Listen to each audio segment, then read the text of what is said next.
So what's up, y'all? I'm in a car. I think I like doing make a habit of doing videos and reviews and stuff from different places. Why not? Mix it up a little bit. I'm in my car and just chilling. But I finally saw Shazam today, DC movie. And I'm gonna give a little bit of review on it. I guess it's like might as well include spoilers because the movie's been out for a while now, a couple weeks. Or actually, yeah, it came out April 5th. So anyway, I would say it was good. I'll start with the good of the movie. I think the actor that portrayed young Billy Batson was good. His name was, Billy, yeah. I think his name was Asher Angel. Character that played his foster brother, Freddie, liked him. I liked the little black girl, Darla, I think her name was. The rest of his foster siblings, the older sister was like, and then the heavy-set kid was definitely, and then the Asian kid, he was pretty funny. But they were supporting characters, and they pretty much were that. So you can only make so many supporting characters stand out. So I think they did a pretty good job. The foster parents were just there. So yeah, same thing. I don't think they were meant to really do anything but just play a role.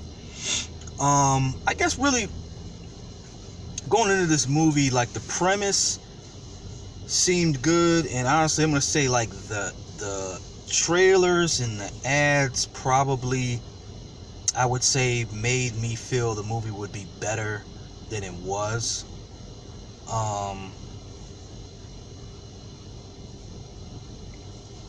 It was a good story about finding your family and finding belonging. The journey for this kid was entertaining. Great casting with what is his name? Shoot, the guy that's playing Shazam. Good casting there.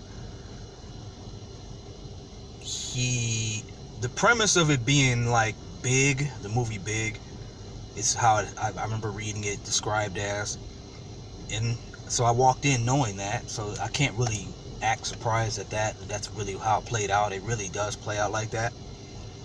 I guess what I found was, like, doing that for an entire movie really is like hit and miss. It kind of can get a little, this is a little, I don't want to say cheesy, but just like, not patronizing, but just like beneath a challenging level of entertainment, I guess. And I mean, people, hold on a second here. I'm back.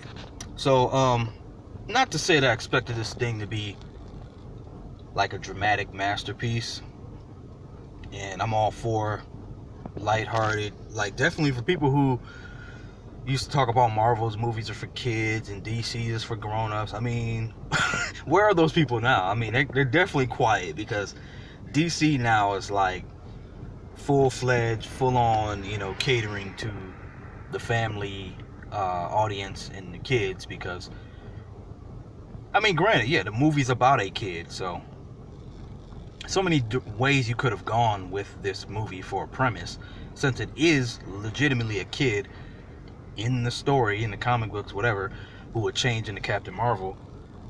I think that this was the way to go to do it, but I guess now that I saw it on screen, it's like they could have still taken it in a direction that was a little more teen and, like, I don't want to say serious, but just more dramatic. Like, it felt too lighthearted, yeah, I guess, basically.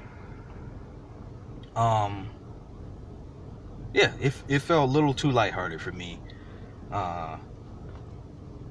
Although it had some very dark elements and Mark Strong, who played the villain. Dang it, I keep almost thinking of Shazam's name. It's Levi something, ain't it? Oh well, it'll probably come to me before the movie's over. Before this video's over. But yeah, Mark Strong. He's a good actor. He's always played well and stuff. I mean, he was in Sherlock Holmes with Robert Downey Jr. He was Sinestro in Green Lantern. So I've always enjoyed him in movies. Jiamin Hansu playing the wizard. That looked tacky to me. So it's like at times the movie felt like, whoa, what am I watching? Like this, it looked like almost like a late 80s, early 90s kind of cheese factor with some of the designs and looks of things.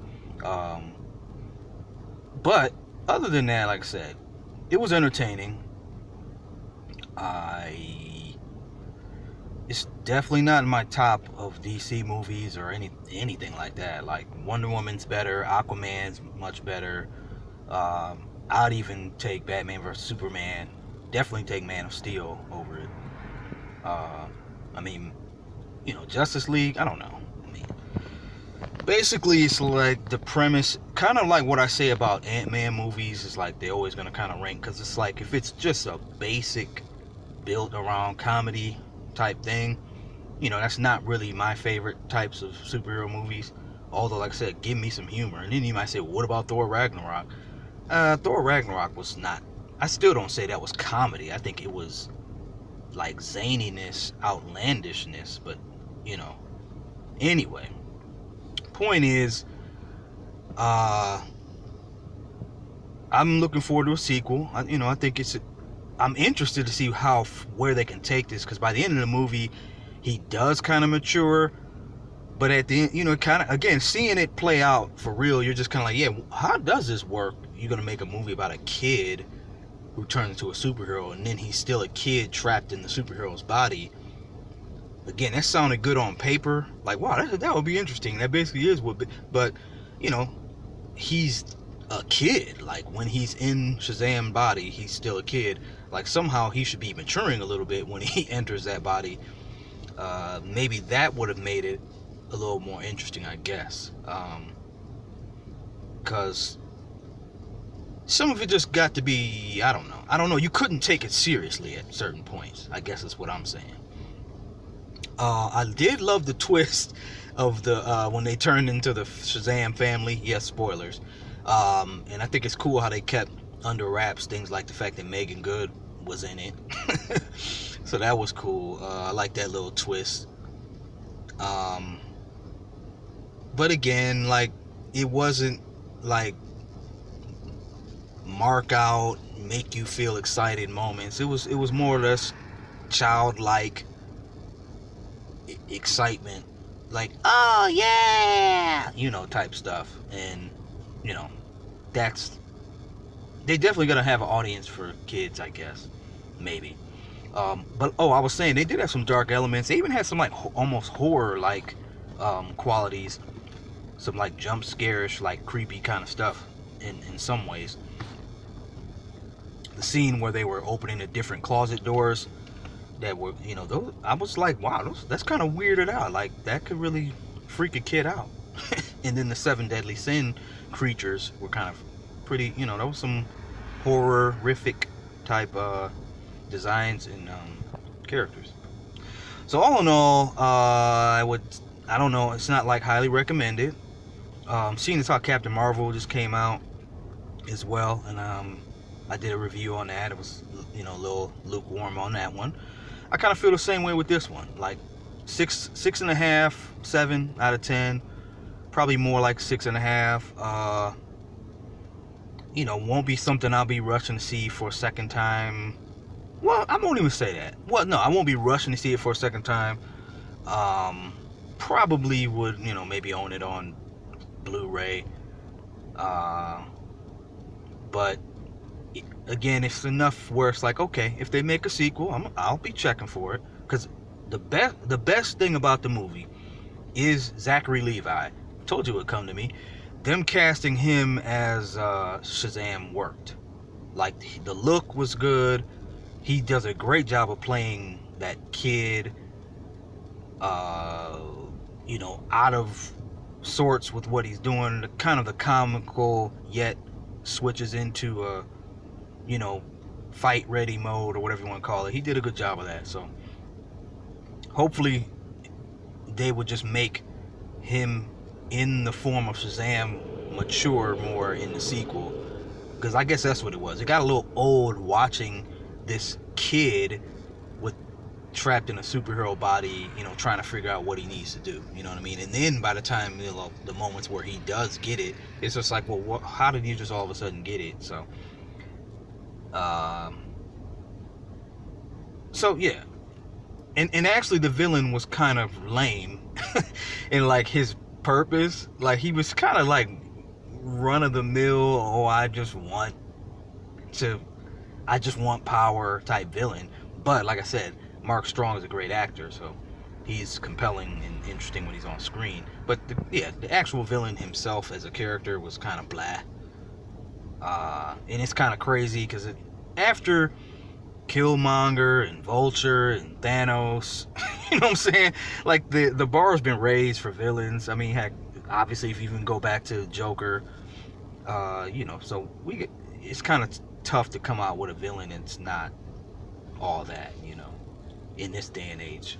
It's like gonna be a challenge going forward for both Marvel and DC, keep coming with good villains. So, but that's all I got.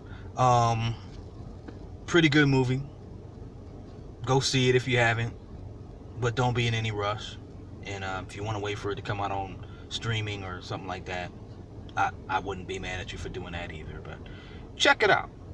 See what you think. You might love it. It was kind of a refreshing change from anything else we've seen. I will say that.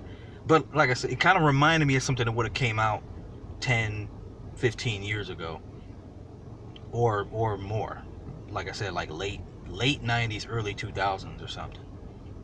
Maybe even almost like how the first Sam Raimi Spider-Man was, or something like that, in terms of tone. Which is not a bad thing, but that's definitely not my preferred tone of movie at this point. So DC's working it out. They're starting to figure some things out. And I think, like... they also did some nice, clever little nods to the other DC characters. So that's one thing I'm not sure what they're doing as far as connecting it. I think because they don't want to really commit to a connected universe anymore. But they did enough hinting at other characters that they could eventually connect them all if they wanted to. That's probably what they're trying to do, which they might as well, because you really do have 3 solid franchises. In the cameo in the lunchroom at the very end of the movie, it's like, oh man, come on, y'all could have went all the way through with that and fully committed to having him actually appear instead of cutting him off the neck. So I don't know, hopefully they get all that together and we can see all these characters come together sometime in the near future. So that's all I got. Endgame is coming up next. Peace.